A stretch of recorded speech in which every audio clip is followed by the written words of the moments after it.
आज दिवसाची सुरुवात केली आहे 12 वाजता.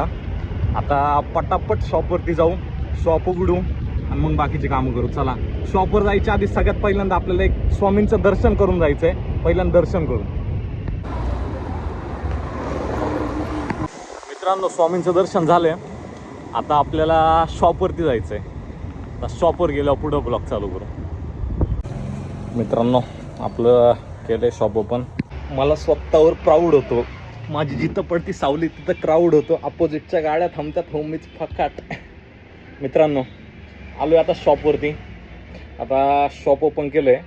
आता 1-2 तास 3 तास कॉलिंग करायची आहे. लीड्स आले ते 50 तर लीड्सवरती कॉल करू. त्यानंतर बँकेत जायचं आहे. डायरेक्ट बँकेत भेटू. मित्रांनो, हेल्दी खा आणि जिमला जा. हा आपला आज दुपारचा लंच आहे. यानंतर भेटू दुकानावर. टाटा. मित्रांनो, फ्रूट प्लेटने काय पोटच नाही भरलं. आता बदाम शेक पिऊ. हेल्दी खा आणि जिमला जा. मित्रांनो, पुण्यामध्ये उन्हाळा चाललाय का पावसाळा सांगा बरं. भर उन्हात एवढा पाऊस आलाय बघा. आपला शॉपवरती गप बसत होतो, पण एवढ्या पावसात वडापाव खाऊ वाटला.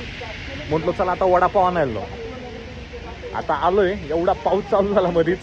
एका बस स्टॉप खाली थांबलोय. आता इथनं जाऊ वडापाव घ्यायला. काय तो पुण्यातला पाऊस. अख्खा भिजलो एका वडापावसाठी. एक वडापाव खाण्यासाठी अख्खा भिजलो. पण आता वडापाव आपण पार्सल घेऊ आणि घरी जाऊन खाऊ. मला वाटलं मी एकटाच वडापाव खायला आलोय, पण इकडं अख्खं कर्वेनगर, वारजे सगळे वडापाव खायला आजच आलेत वाटतंय. वडापाव घेतलाय. चला मित्रांनो, आत्ताच वडापाव खाल्लाय. टेरेसवर आलोय. पुण्याचं वेदर असलं भारी झालंय ना, तुम्हाला दाखवतो. ग्राउंडमध्ये पाणी आहे की पाण्यामध्ये ग्राउंड आहे हेच समजत नाही. मित्रांनो, पावसाने आज आपली लईच जिरवली.